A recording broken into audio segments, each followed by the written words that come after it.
그럼 이 화폐성은 뭐냐? 그냥 우리가 달러로 받는 거죠. 외화로 받는 거죠. 위안화로 받는 거죠. 유로화로 받는 거죠. 이런 식으로 해서 우리가 외국 화폐로 받는다는 거예요. 그러니까 우리가 그 예금 받을 때는 외화로 받잖아요. 외화로. 그렇죠? 달러로 외상 매치금 받을 때도 외화로 받아요. 그러나 우리 자산 같은 경우 토지 건물 같은 경우는 토지 건물을 외화로 받는 거 아니잖아요. 팔아 가지고 받는 거죠. 평가를 하고 막 그러기 때문에 그거는 비화폐성 자산이라고 그래요. 그럼 화폐성 외화 자산이든 화폐성 외화 부채든 이런 것들은 이제 평가할 수도 있고 비화폐성 자산, 비화폐성 외화 자산, 외화 부채도 평가할 수도 있어요. 그렇죠? 근데 우리가 보통 일반적으로 화폐성 자산인 경우 자 외화로 직접 받는 것들 이런 것들은 이제 평가를 하면 평가 손익을 계산하면 단기 손익으로 그 처리하고 있다. 이렇게 생각하시면 됩니다. 화폐성 자산일 때는. 그렇죠? 음. 그리고 인제 화폐성 자산이나 화폐성 부채는 재무 상태일 현재의 적정한 환율로 환산한다는 얘기는 뭐냐면 화폐성 자산 같은 경우는 달러로 돼 있잖아요. 또 예를 들어서 위에나 또는 유로화로 돼 있잖아요. 외국 화폐로 되어 있기 때문에 이거는 매번 우리가 매일매일 그 환율이 나오잖아요. 환율로 평가할 수 있겠죠. 그래서 인제 평가를 하는 거고요. 그래서 평가를 하니까 그게 평가 손익이 나올 수 있잖아요. 내가 지금 외화 예금을 들었을 때는 1달러에 1,200원이었다. 근데 12월 말에 1,300원이 될 수도 있고 1,100원이 될 수 있죠. 그럼 평가하는 게 그 뒤에 어렵지는 않잖아요. 그쵸? 비화폐성 자산 같은 경우는 그 토지 건물 이런 것들이잖아요. 그건 자산을 취득하거나 해당 부채를 부담할 당시에 환율로 그냥 우리가 인제 표시한다 생각하시면 돼요. 그러니까 취득 당시 가액으로 재무 상태 표일이 언제죠? 우리의 결산일 마지막 날이잖아요. 1월 1 일부터 12월 31 일이다. 그러면 12월 30 일을 얘기했잖아요. 이때 환율로 인제 환산까지는 안 해도 되고 그쵸? 그다음 적정한 이때 취득하거나 부채를 발생시켰을 때 이때 환율로 그냥 토지 건물 또는 그때 부채를 인제 이렇게 평가를 한다 이렇게 돼 있어요.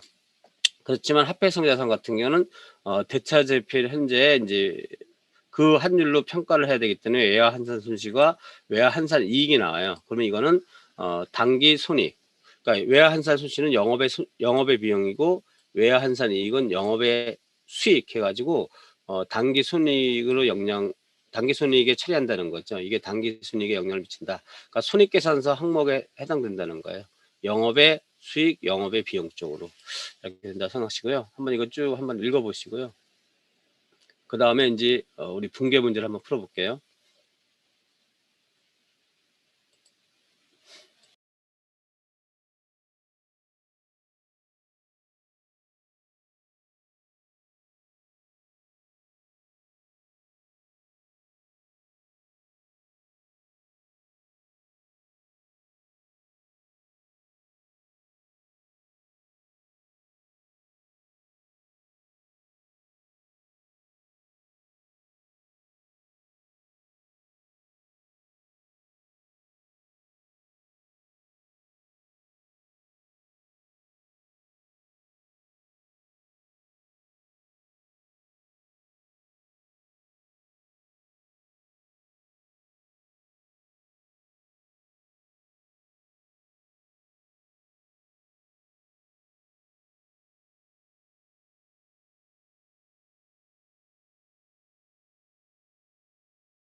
인제 붕괴 문제 한번 풀어 볼게요. 붕괴 문제. 주성공은 2019년 8월 25일 날 시중은행에서 $10,000 외화 예금을 예입했어요. 그 $10,000 그때 인제 환율이 있겠죠. 그때 환율이 있을 거고요.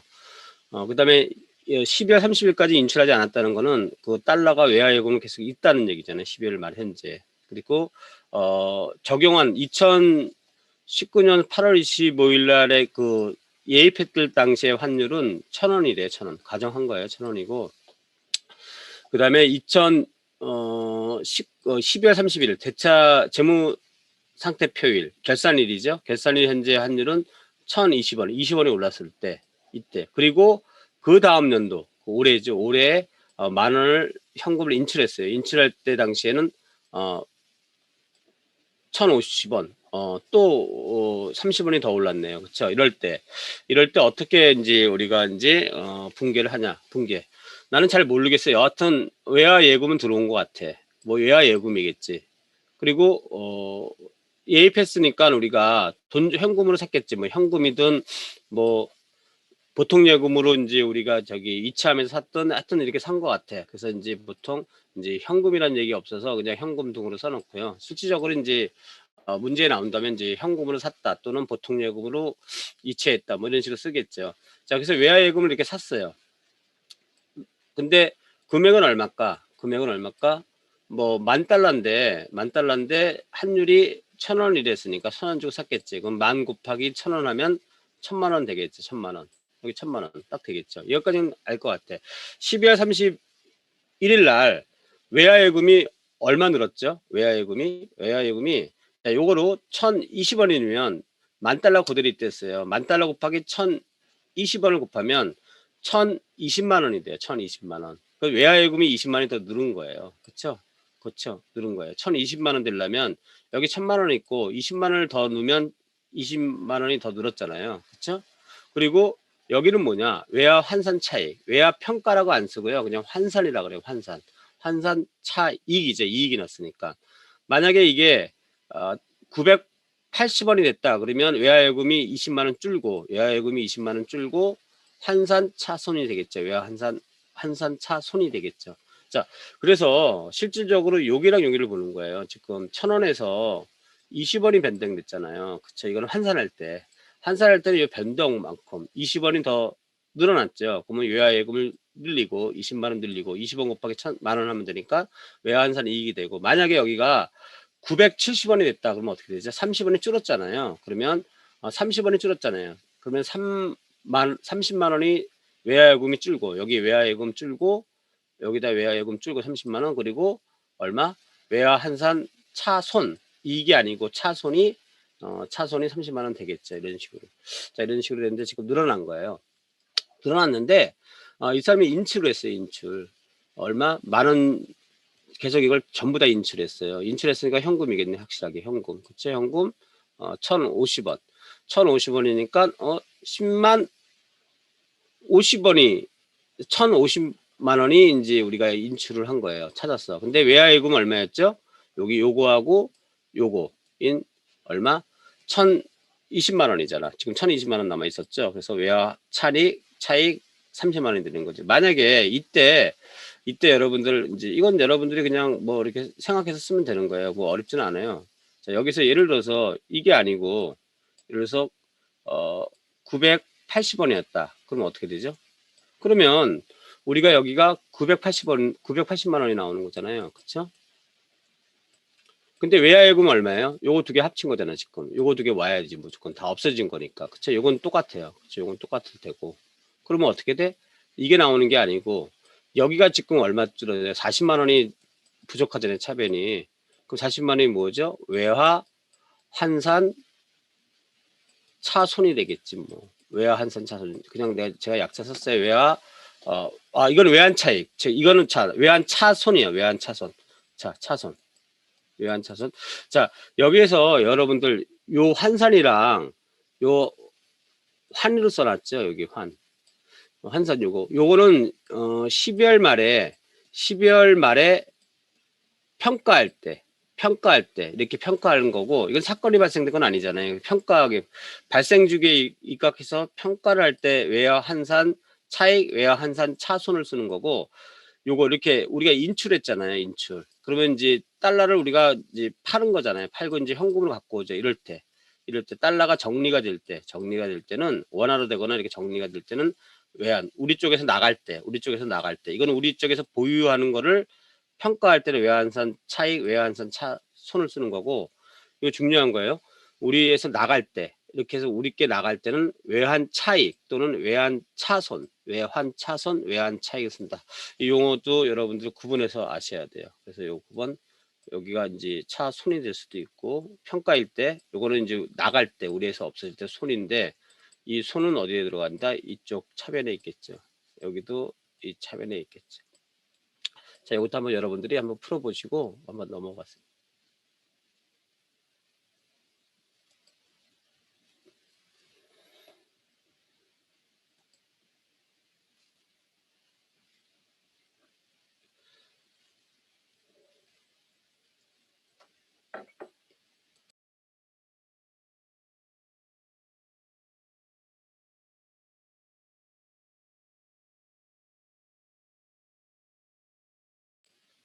자, 출석 체크 안 하신 분들은 출석 체크 하시고, 그 다음에 이제 우리 자본 쪽 들어갈게요. 자본. 자본인데, 자본은 우리 개인 재무 설계 회계할 때는 뭐 재무 설계 회계할 때는 그렇게 중요치 않겠죠. 이게 순자산 개념이잖아요. 순자산. 자본이 이거잖아요. 우리 보통 기본적으로 이게 이렇게 있으면 자산, 부채,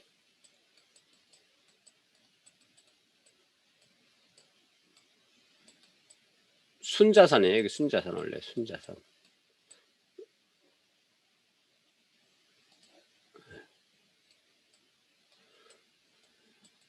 자산, 부채,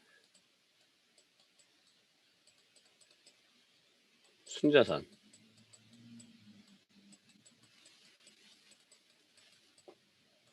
이 개념이 되는 거잖아요. 이 개념.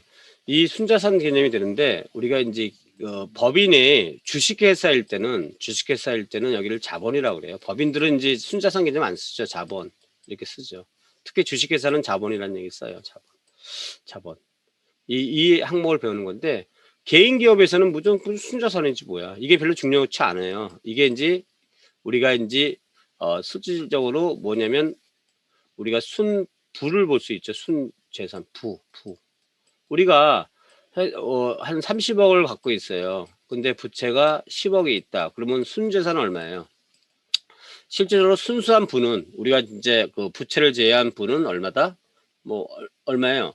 그 20억이 되겠죠. 20억. 근데 어떤 사람은 부채 얘기 안 하고 내 재산은 30억에 이렇게 얘기할 수 있는 사람도 있어요.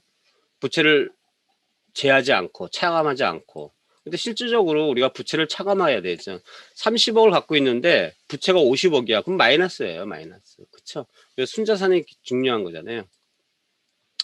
근데 이제 법인은 이 자본을 좀 나눠요. 자본을 왜냐면 주주가 있잖아요, 주주. 여기는 주주가 있잖아요. 법인은 주주. 개인 재무설계에는 구성원이 있는 거지 실질적으로 뭐 남이 있는 게 아니잖아요. 여기는 주주가 서로 모르는 사람들이 많은 거예요. 서로. 여기는 다 가족이잖아요. 그렇죠? 그래서 순자산은 나눌 필요가 없어요. 근데 여기는 주주가 이해관계에 있는 거잖아요. 주인인데 주인이 서로 모르는 주인이 많아요. 여러분들이 만약에 주식을 한다 그러면 한 회사에 주주가 엄청 많잖아요. 여러분 다 모르는 사람들이에요, 대부분. 그렇죠? 그래서 이제 이거를 이제 원래 자본을 이제 자본금, 원래 이제 액면가, 주식에는 액면가 있잖아요. 자본금이 있고 자본거래에서 이익이 된 자본잉여금이라는 게 있고요. 나중에 다 나와요. 이거 안 적어도 돼요. 그 다음에 영업활동, 손익계산서에서 나온 이익잉여금이 있고요. 그 다음에 마이너스 쪽 되는 게 있어요. 자본인데 마이너스 쪽이 되는 게 있어요. 뭐 이걸 자본 조정이라고 그래요. 그리고 기타 포괄 손익 누계. 우리 비화폐성 자산도 우리 평가할 수 있거든요. 이런 건 손익계산서에 반영되지 않고 이제 그 기타 포괄 손익 누계액이라는 데 이렇게 반영될 수가 있어요. 이렇게. 그러니까 이거는 이제 뭐 큰 회사들만 나오죠. 큰 회사들. 일반적인 회사에서는 한 요 정도까지 나올 거예요. 근데 요 정도 나올 거라고. 우리는 이제 이건 공부 안 할 거예요. 근데 실질적으로 개인 쪽에서는 이게 사실 필요 없어요. 다 그 같은 가족이기 때문에 이렇게 나눌 리가 없고 자본거래라는 게 나올 수도 없죠. 왜냐면 주식이라는 게 없기 때문에 자본거래 나올 수 없어요. 자본거래 안 나오니까 자본조정이라는 게 나올 수 없죠. 그러니까 그 뭐 자본금이 뭐 원래 이제 갖고 있던 돈 이것도 별로 의미가 없어요. 그러니까 이게 다 더한 거죠. 우리가 원래 돈이 좀 있었는데 어쨌든 돈을 벌면 계속 이게 늘어나는 거잖아요. 늘어나는 거. 그렇죠? 이거하고 원래 있었던 돈, 시작할 때 뭔가 좀 있었던 돈에서 계속 늘어나는 돈, 이 잉여금, 이 두 개만 이제 순자산이 되는 거죠. 자, 그래서 우리 여러분들 목적은 이제 개인 재무 설계하는 게 좀 주목적이잖아요. 그죠? 재무 설계 회계하는 게 주목적이기 때문에 기업에게 있는 자본에 대해서는 여러분들이 자세히까지는 설명 안 드릴 거고, 자본이 또 알게 모르게 또 깊게 들어가면 좀 어려워요. 어려워서 인제 뭐 그런데 뭐 그런 얘기다.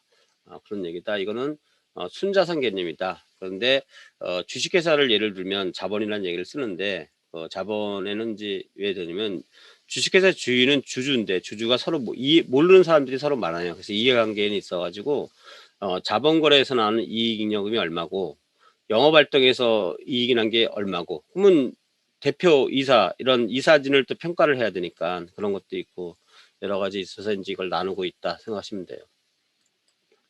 자, 인제 진도를 들어갈게요.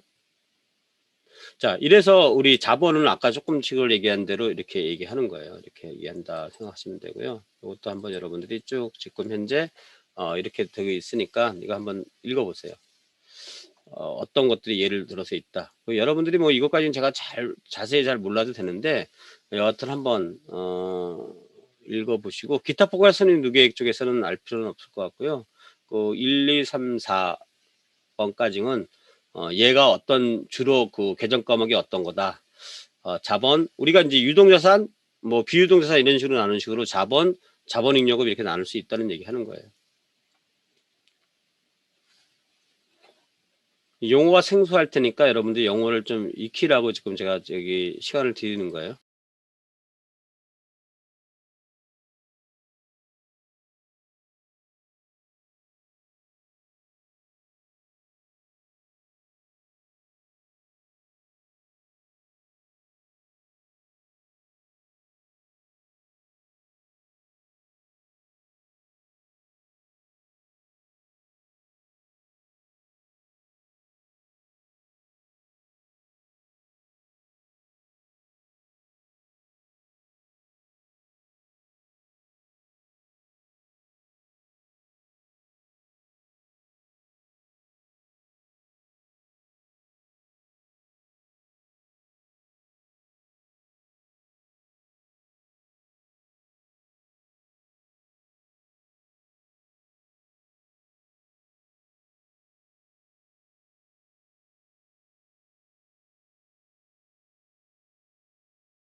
자, 보셨으면 원래 이제 우리가 자본금은 보통주 자본금, 우선주 자본금 이렇게 나누죠. 나누는데 이제 기본적으로 이제 우선주가 없는 회사들이 많아요. 그러면 굳이 보통주 자본금, 우선주 자본금 이렇게 나누지도 않아요. 그러니까 보통 우리 우선주가 있으면 당연히 나눠야 돼요. 나눠야 되죠. 보통주랑 우선주의 차이점 뭐라 그랬죠? 우선주는 배당을 더 받기 위해서 자기 의결권을 이제 포기한 거죠. 우리가 주주는 주인이니까 주주총회에서 한 주당 하나의 의결권이 있는 거예요. 그래서 100주를 갖고 있으면 100개를 갖고 있는 거고, 만주를 갖고 있으면 만주를 갖고 있는 거거든요. 사람이 중요한 게 아니고 주식 수가 중요한 거다며, 주식회사이기 때문에. 그래서 그런데 일반적으로 이게 보통주예요. 근데 우선주는 뭐냐면, 나는 의결권 필요 없어. 니네 회사 너네가 잘 하겠지 뭐, 이사진이. 그래서 난 관심이 없어. 또 다른 주주가 잘 하겠지 뭐, 견제. 나는 관심이 없어. 그 대신 배당만 줘. 배당을 좀 더 많이 받는 거예요. 그게 우선주. 그래서 여러분들이 상장회사 이런 데나 코스닥 회사 보면 상장회사 같은 경우는 우선주가 있잖아요. 그렇죠? 우선주는 배당을 좀 많이 받는 회사다. 주식이다. 이렇게 생각하시면 되죠. 자, 그리고 자본잉여금은 뭐냐면 자본거래에서 회사가 이제 자본거래에서 뭐 주식을 증자할 때 지금 우리 상장회사에서 이익이 많은 회사, 지금 우리가 보통 액면가를 예전에는 5,000원으로 많이 시작을 했거든요. 5,000원. 물론 이제 액면가가 500원짜리도 있고 100원짜리도 있어요. 근데 지금 삼성전자 이런 회사들은 아마 5,000원을 따지면 지금 한 300만 원 정도 될 거예요. 300만 원 넘을 거예요. 그러면 그거를 액면분할한 거거든요. 액면분할. 그렇죠?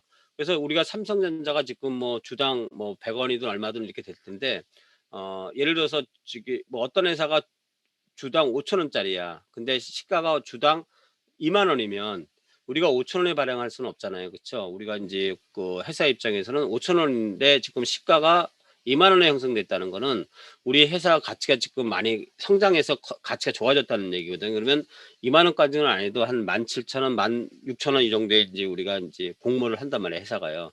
그러면 5천 원짜리가 6천 원에 공모했다면 11,000원이 늘었죠, 11,000원. 그게 인제 어 주식 발행 초과금이라는 거예요. 그러니까 예를 들어서 어떤 회사가 5천 원인데 액면가가요. 지금 우리 증자를 한 쉽게 얘기해서 이제 2천 원에 했다 칠게요. 증자를 2천 원에 했어요. 그러면 여기 차액이 얼마 2만 원에 했다 쳐 봐요. 그럼 15,000원 늘었잖아요. 그쵸? 그래서 1,000주를 했다 그래요. 1,000주. 1,000주를 하면 우리가 원래 2천만 원이 들어왔을 거 아니야. 2천만 원.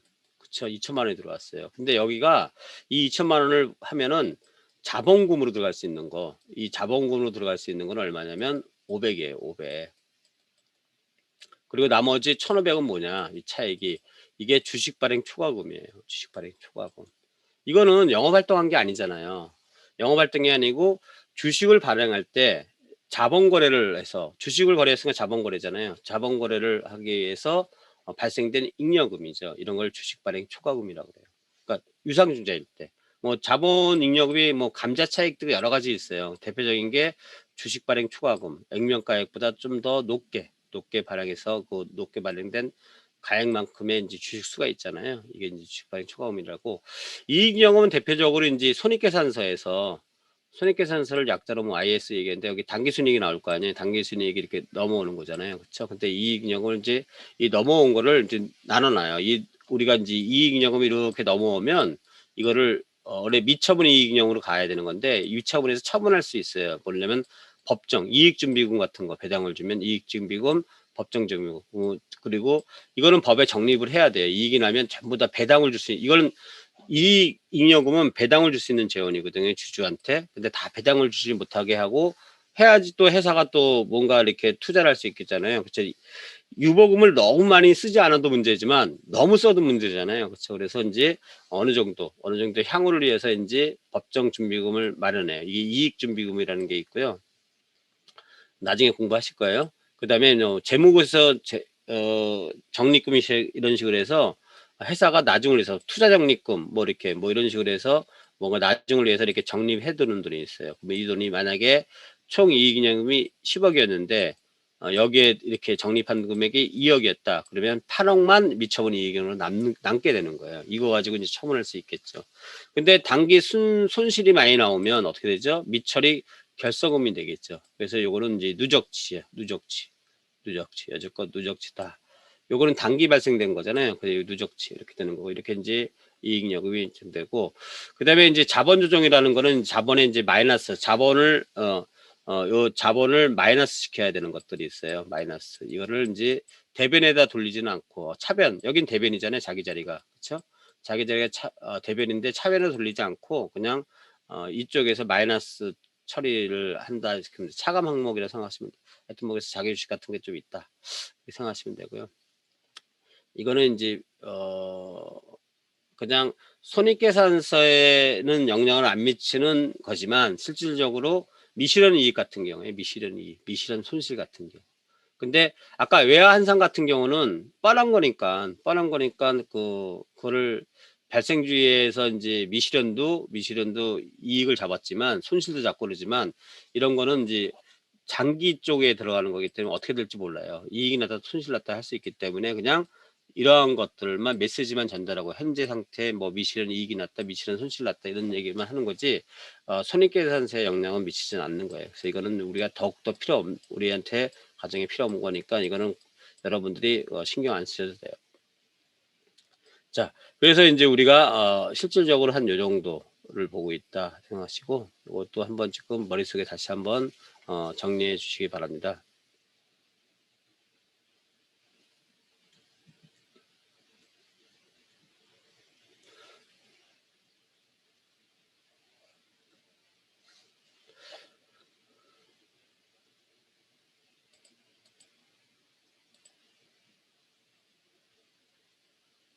자, 자본금은 보통 자본금하고 보통주 자본과 우선주로 구분 표시한다 돼 있죠. 우리 액면금액 제도예요. 그래서 우리가 회사마다 다 액면금액이 얼마인지 이렇게 다 정해져 있죠. 회사마다 액면금액이 있는데 이 액면금액이 기본적으로 한 5천 원으로 많이 시작을 했어요. 근데 지금은 굳이 5천 원짜리 아닌 5천 원짜리를 만약에 500으로 받겠다. 그러면 이거를 10분의 1로 나누는 10개로 나누는 거예요. 한 주가 10개가 되는 거예요. 10개. 10개 되죠. 이렇게 액면분할 할 수도 있고요.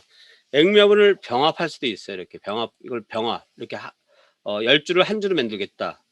또는 두 주를 한 주로 만들겠다. 그러면 어떻게 돼요? 1,000원이 되겠죠. 이런 식으로 해서 우리가 이제 처음에 이제 정갈에다가 5,000원짜리 액면가 만들 수도 있고 500원짜리 만들 수도 있고 100원짜리 만들 수도 있어요. 그건 자기 마음이에요. 만들고 나서 액면 병합을 할 수도 있고 분할을 할 수 있는 거예요. 그렇죠? 그래서 우리가 그 회사가 만약에 뭐 10,000원이다. 시가가 지금 현재 주가가 20,000원이다. 이거 별로 의미 없을 수도 있어요. 어떤 회사는 100,000원이에요. 10만원이에요. 근데 어떤 회사는 뭐 한 2,000원이에요. 그러면 언뜻 봐서 얘가 더 좋을 수도 있잖아요. 근데 얘는 5,000원짜리고 액면이 얘는 뭐 예를 들어서 얘는 뭐 100원짜리도 있어요. 그래서 모르는 거예요. 얘는 액면가를 따져봐야 되는 거죠. 만약에 어떤 회사가 뭐 예를 들어서 10,000원이고 어떤 회사는 만약에 5,000원이다. 그러면 이 회사가 더 가치가 있네 이렇게 볼 수 있는데 그렇지 않다는 거죠. 않을 수도 있다는 거죠. 왜 그러냐면 이 회사의 액면가는 5,000원인데 5,000원이면 한 2배 올라간 거잖아요. 근데 이 회사는 보니까 5,000원짜리 액면가는 100원이었어요. 그럼 얼마 올랐어요? 50배 오른 주식이에요. 그렇죠? 자, 그래서 실질적으로 우리가 그 액면가를 따져봐야 돼. 액면가. 그 코스닥에 있는 종목들은 액면가가 낮아요. 낮아요. 낮아가지고 상당히 저기 그 시가가 몇 배 되는 회사들이 많다는 얘기죠. 그런 회사들이 많다 생각하시면 되고요. 그러니까 이걸 여러분도 그 뭐 보면은 다 나와요. 다트 같은 데 보면 당연히 다 나오고요. 다트는 당연히 다 나오고 일반적으로 주식하는 사람들도 증권거래 사이트 같은 데서 보면 다 나온다. 그래서 이제 우리 액면금액 제도를 착하고 있다. 그렇죠? 액면금액을 초과하면 주식 발행 초과금이라고 그러고 미달하면 주식 발행 할인 차금이라고 그래요. 나중에 이제 얘기 용어는 나올 거예요. 그래서 이런 것도 있다. 이것도 한번 쭉 읽어보세요.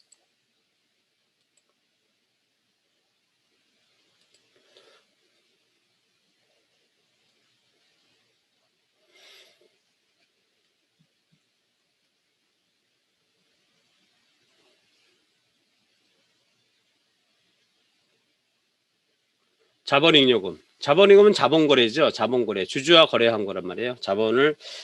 자본거래니까 기존의 주주하고 거래하는 거죠. 앞으로 주주. 기존의 주주든 앞으로의 주주든. 유상증자한다는 거는 이제 앞으로 주주가 될 수도 있겠잖아요. 그렇죠? 그리고 증자는 기존 주주를 상대로 증자할 수도 있고 제3자 증자할 수도 있고 앞으로 주주를 위해서 또는 감자라는 거는 기존 주주에 있는 주식을 감자하는 거거든요. 줄이는 거거든요. 이런 거다. 그래서 이제 대표적인 게 아까 얘기했던 주식 발행 초과금이에요. 초과금. 요거 여러분들이 한번 읽어보고 주식 발행 초과금은 증자일 경우에 신주 발행비 우리가 증자를 하면 신주 발행비가 나갈 수 없잖아요. 뭐 주권도 만들어야 되고 뭐 공모도 해야 되면 비용이 들잖아요. 뭐 신문사 이런 데도 공고도 해야 되고 돈이 들어가요. 이런 거를 이제 뺀단 말이에요. 그 정도는 빼고 이제 주식 발행 초과금 잡는다는 거죠. 아까 예를 들어서 그 10,000원인데 15,000원에 발행했다 뭐 5천 정도 이익 났잖아요. 5,000원인데 20,000원에 했다 15,000원 이익 났죠. 그래서 15,000원 부분이 전부 다 주식 발행 초과금이 로 보는데 기본적으로 신주 발행비가 100만 원 있었다. 그럼 그거 빼고 이제 주식 발행 초과금을 잡는다고 기업회 기준은 잡혀 있는 거죠. 왜냐면 주식 발행 초과금은 맞는데 실질적으로 그 비용은 일반적인 손익계산서에 반영될 비용은 아니고 자본 증자에서 발생된 비용이니까 주식 발행 초과금에서 상계하겠다는 얘기가 되는 거예요. 자, 그래서 이걸 읽고 여러분들이 그런 생각을 한번 요 문제를 한번 풀어보세요. 먼저 문제 풀어보고 여러분들이 붕괴를 끊을 수 있을 만큼 끊어보세요. 할 수 있을 만큼 하고 자꾸만 먼저 해보시고 그 다음에 제가 설명해 드릴게요.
자, 한번 풀어볼게요. 주성공은 만주를 주당 10,000원에 발행하고 전액 납입받아 보통예금에 예비하였대요.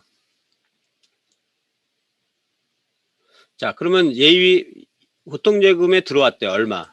잘 모르겠지만 하여튼 주당 10,000원이 만주가 들어왔어요. 그래서 만주 곱하기 10,000원 했더니 1억 원이 들어왔죠. 보통예금 들어온 건 확실하잖아요. 그렇죠?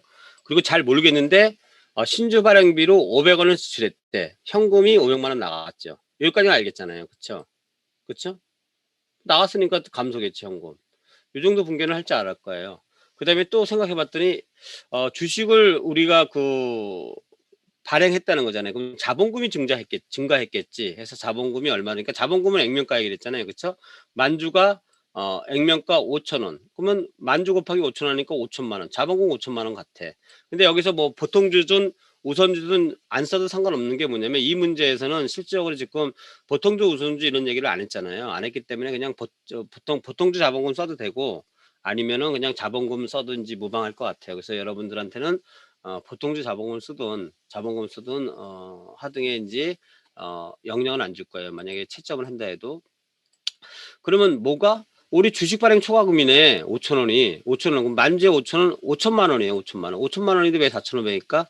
신주 발행비를 차감한다 그랬잖아요. 이렇게 신주 발행비를 하면 여기다 신주 발행비 이렇게 얼마 이렇게 적는 게 아니고 신주 발행비 500만 원, 현금 500만 원 적는 게 아니고 신주 발행비가 주식 발행 초과금이 있을 때는 이 금액에다 이제 업하는 거예요. 상계하는 거죠. 그래서 5천만 원에서 500만 원을 하면 딱 맞잖아요. 그치? 여기 10,000원 되고. 만약에 여기 신주 발행비를 여기다 만약에 적었다. 500만 원. 그러면 여기가 얼마 되겠죠? 5천만 원 되겠죠. 그래야지 여기도 어 1억 500만 원, 여기도 1억 500만 원 되잖아요. 근데 그렇지 않고 바로 여기서 차감한다 돼 있잖아요. 차감한다. 그래서 이제 500만 원 빼니까 여기도 1억이 되고 이 부분도 다 얼마 된다? 이 부분도 1억이 된다. 이렇게 생각하시면 되는 거죠.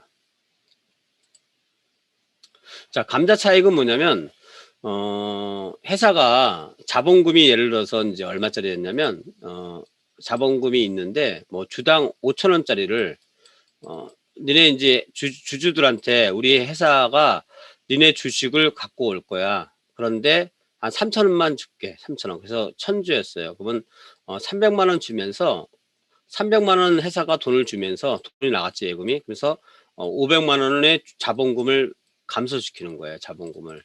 그러면 여기가 500만 원이잖아요. 차변은. 대변이 나오죠. 대변 200만 원 나오죠. 200만 원이 뭐죠? 감자 차익이에요. 그럼 주주 입장에서는 황당하잖아요. 왜 500만 원짜리를 왜 시가도 아니고 액면가예요. 액면가. 액면가를 시가도 아닌 액면가로 갖고 오면서 그보다 액면가보다 더 낮은 가격으로 갖고 오냐 얘기죠. 이 액면가를 쓰는 거고 자본금이니까. 그거는 뭐냐면 회사가 어렵잖아. 어려우니까 주주 입장에서 회사를 그냥 이런 것도 내가 자본금에서 줄어들면서 이렇게 하는 게 더 낫다고 볼 수도 있는 거예요. 잠깐만요.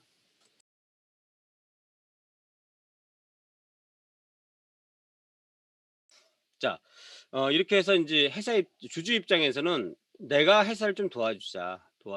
이런 도와준 차원에서 하는 거죠. 그래서 보통 기본적으로 감자 차익이 나오는 회사들은 좋은 경우보다는 나쁜 경우에 주주가 할 수 없이 손해 보더라도 이제 어,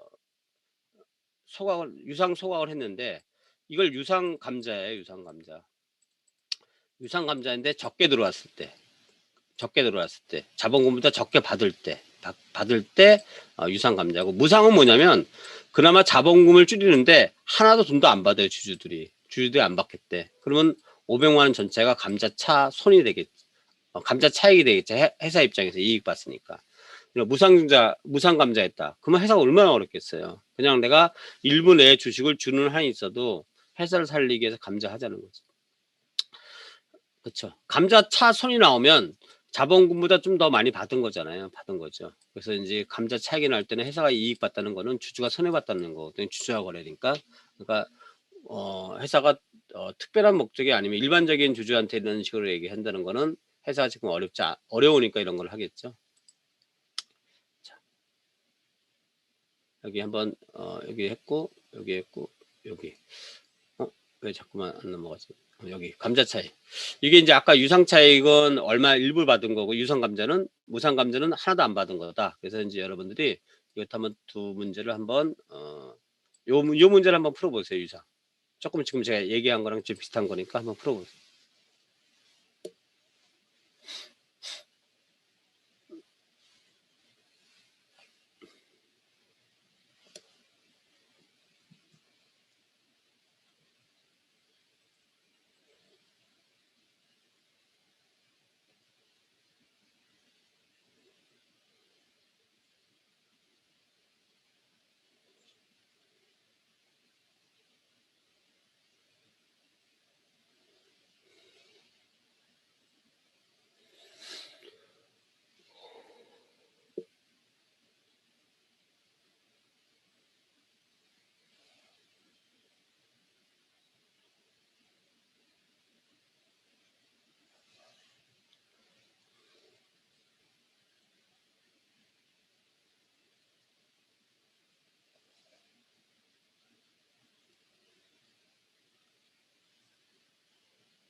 자, 이거부터 풀어볼게요. 주 성상은 액면가 4,000원씩, 액면가액을 4,000원씩 현금에 지급을 감자했대요. 그쵸? 근데 주당 액면가는 5,000원이에요. 액면가액은 5,000원. 그럼 1,000원 정도 손해본 거겠네. 그쵸? 근데 감자대상 주식수가 만주래. 만주. 그러면 만주에서 4,000원이 들어온 거예요. 그럼 현금이 400만 원 나갔죠. 회사 입장에서는. 감자를 기존 주주의 주식을 산 거예요. 얼마짜리를? 주당 5,000원짜리. 그럼 500만 원을 자본금을 차변해서 감자하면서 돈을 400만 원 준 거예요. 감자 차익 100만 원 나왔죠. 자, 두 번째 거는 볼게요. 두 번째 거는 이월결손금을 보존하기 위해서. 그래서 감자 같은 경우는 회사가 안 좋다 그랬잖아요. 그러면 결손금이 손실이 계속 누적된 거예요. 이런 회사를 위해서는 주주총회를 열어서 이제 결의를 한 거죠. 유상감자도 마찬가지 주주총회 결의를 다 해요. 그래서 우리가 보통 하는 이유는 야, 우리 회사 어려우니까 이월결손금 없애자. 회사 이월결손금 없애야지 그 재무 건전성도 좋아지니까 1,000만 원을 보존해야 되는데 어떻게 하겠습니까? 여러분들이 주주 입장에서 좀 우리한테 힘을 주십시오. 그럼 주주도 뭐 할 수 없는 거지 뭐 어떻게 회사 망한다는데. 그래서 이제 어떻게 하냐면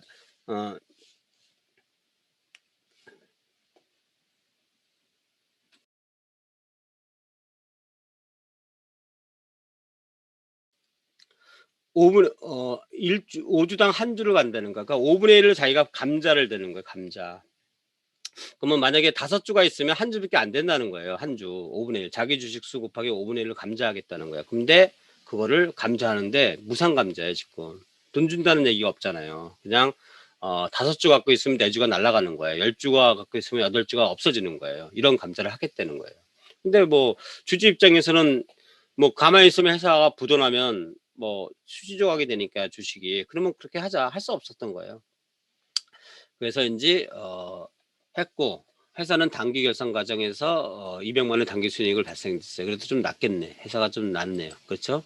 이렇게 하면서 갱생을 도모하니까 그래. 그러면 주주들이 이제 으쌰으쌰한 거죠. 네, 그렇게 하자. 우리 그래서 휴지 조각 되는 것보다 뭐 5주인데 5분의 1 주주라도 갖고 있는 게 낫겠다 이렇게 생각한 거죠. 배당 결의를 하면 해외처리 낼게요. 자본금이 얼마였죠? 여기가 얘를 하기 위한 거잖아요. 그럼 자본금 10,000원을 다 했어요. 그리고 감자 차익이 다 된 거죠. 그래서 하여튼 뭐 이런 식으로 되니까 5분의 1 정도 하니까 이렇게 된 것 같아요. 이렇게 해서 이제 5분의 1씩 하니까 1,000만 원이 자본금이 없어지면서 감자 차익이 돈이 하나도 안 나갔잖아요. 그러니까 100% 감자 차익이 다 나온 거죠. 근데 주주총회 일에 이제 감자 결의한 다음에 정기주주총회를 할 때는 어떻게 되냐? 이익이 났잖아요. 정기주주총회. 요거는 이제 감자 결의를 하기에는 임시주주총회였고 정기주주총회 때는 감자 차익을 없애면서 이익결손금을 없애야 되잖아요. 그쵸? 이걸 다 감자 차익을 죽이면서 이것도 자본조정 항목이거든요. 자본조정 항목에 있는 감자 차익을 죽이면서 이익결손금을 없애야 되는데 당기 순이익이 200만 원 났기 때문에 200만 원은 이제 이익했으면 줄었을 거 아니에요. 이익했으면 줄었기 때문에 800만 원만 감자 차익이 되는 거다 이렇게 생각하시면 돼요. 좀 어려우니까 여러분들 뭐 이것까지 분개는 몰라도 되는데 실질적으로 유산 감자, 무산 감자 하는 게 실질적으로 그 회사가 어려워서 보통 이익일성을 보존하는 목적으로 하는 거. 다른 목적도 있어요. 다른 목적도 있는데 일반적으로 안 좋은 회사일 때는 이런 식으로 해서 갱생을 도모하기 위해서 이제 할 수도 있다 생각하시면 되고요. 기타 자본 잉여금은 뭐가 있냐면 자기 주식 처분 이익이 나면 회사가 예를 들어서 A라는 회사 자기 주식을 취득할 수 있거든요. 주가 관리 목적이라든가 무슨 목적으로 자기 주식을 취득하다가 팔았어요. 근데 10,000원 주고 샀는데 12,000원 팔았어요, 주당. 그러면 2,000원, 주당 2,000원 이익 받잖아요. 그러면 이걸 자기 주식 처분 이익이라는 거죠. 자기 주식이라는 거는 A 회사가 A 주식을 산 거예요. 그렇죠? 자, 자기 주식 처분 손실이 나오면 먼저 자기 주식 처분 이익이 있으면 그것부터 상계하고 없으면 자기 주식 자본 조정으로 들어가는 건데 그건 나중에 얘기할게요. 지금 우리 기타 자본 잉여금, 자기 주식 처분 이익은 기타 자본 잉여금으로 들어간다. 여기까지만 아시고 요 부분은 우리 자기 주식 처분 손실할 때 이제 얘기해 드릴게요. 자, 여기까지 한번 하시고요. 여기까지만 읽어보시면 될 것 같아요.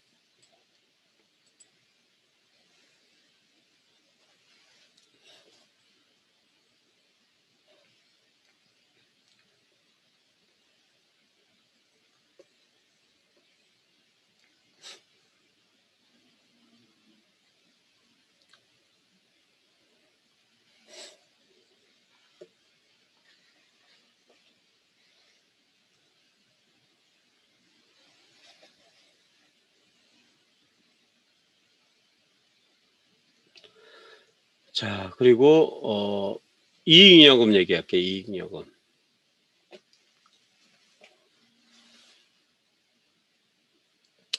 이익잉여금은 손익계산서에서 온 당기 순이익이 온다고 얘기하면 돼요. 그리고 다른 자본에서 자원에서 이입되다. 우리가 자본이 여러 가지 있잖아요. 자본잉여금도 있고 자본조정도 있고 이익잉여금도 여러 가지 있는데 다른 자본 항목에서 이입됐다는 거는 이익잉여금으로 들어올 수도 있거든요. 이런 건. 근데 그거는 별로 그렇게 많지는 않을 거예요. 그래서 이제 자본잉여금은 기본적으로 손익계산서에서 들어온 거 이게 플러스 되는 거죠.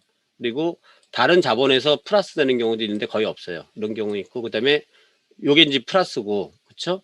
만약에 기초가 있다. 기초가 있으면 이익잉여금이니까 기초가 여기 있을 거 아니에요. 그렇죠? 기초 대변 항목이 대변이 있는데 이런 것들이 이제 플러스 항목으로 이제 들어오는 거죠. 이렇게 들어오고 이렇게 들어오고 나가는 건 여기 마이너스 항목이죠. 마이너스 항목은 이런 거에 쓸 수 있다는 거죠. 이런 거 지금 연분홍색 있는 거 주주한테 배당 줄 수도 있고요. 그렇죠? 배당 상여도 줄 수 있어요. 상여. 그리고 다른 자본금으로 갈 수도 있어요. 이익잉여금에서 자본금으로 자본 전입이라고 그래요. 자본 전입 할 수 있어요. 자본금으로 전입을 그냥 자본 전입 이렇게 약자로 쓸 수도 있어요. 자본 전입 자본금으로 가는 거예요. 이익잉여금도 마찬가지 자본 전입할 수 있어요. 자본금으로 갈 수 있어요. 그 다음에 자본조정 할인 발행 상각, 뭐 주식 할인 발행 차금 상각 같은 게 나올 수도 있어요. 이런 것들이 하면 이제 빼지는 거죠. 빼지나면 차기 미처분 이익잉여금이 나오는 단다.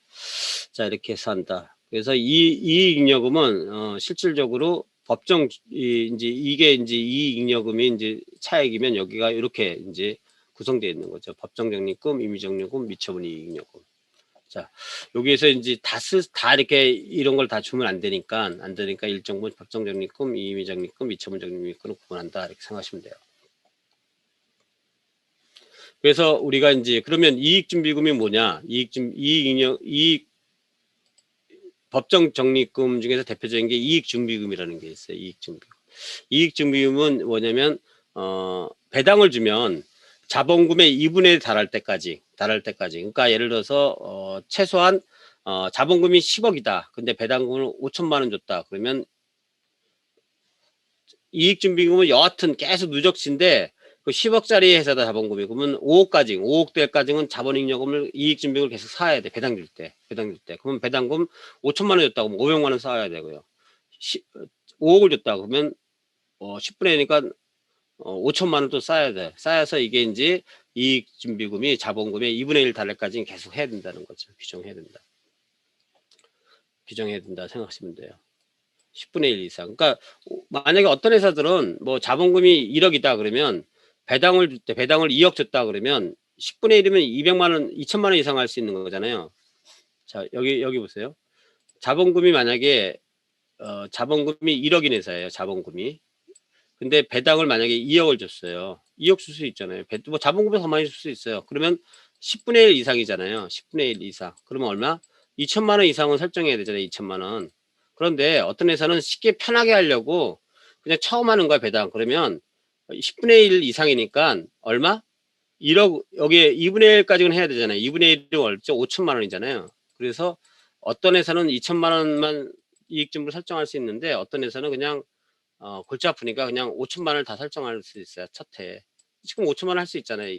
10분의 1 이상이니까 2억을 줬으면. 그쵸? 이런 식으로 해서 한꺼번에 다 할 수 있는 거예요. 이상. 근데 기본적으로 회사들이 한 10분의 1 정도는 하죠. 정리. 10분의 1 정도 하면서 자본금을 이제 2분의 1까지 나간다. 그래서 요거는 여러분들이 지금 제가 파란색 글씨를 준 거, 파란색 글씨 쓴 거 있잖아요. 여기까지. 녹색까지 쓴 거. 이 글 집중적으로 해서 법조문 이것까지 외울 필요 없는 거죠. 법정주의인데 이런 건 외울 필요 없고, 그래서 요거는 제가 단답형 문제로도 잘 내요. 그러니까 여기를 보고 그다음에 이렇게 적립된 이익준비금 자본전입이랑 자본금으로 가든지 결손 보존에 아까 그 이익잉여금 이익 그 결손 미처분 결손금 2월 결손금 나왔을 때 그쵸? 그 결손금 나올 때 이제 결손금을 없애기 위해서 보존할 수 있다 생각하시면 되죠. 이게 이제 아까 얘기했던 이런 얘기잖아요. 이렇게 결손금에 보존할 수 있다.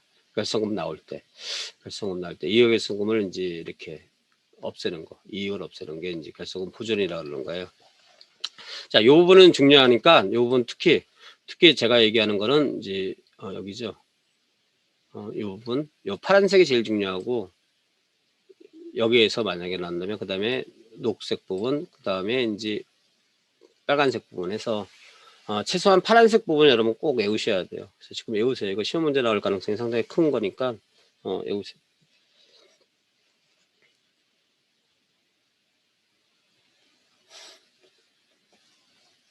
자, 이거 외우시라 했고요. 그 다음에 이제 우리 또 법정 적립금이 상장회사인 경우에만, 상장회사에는 재무구조 개선 적립금.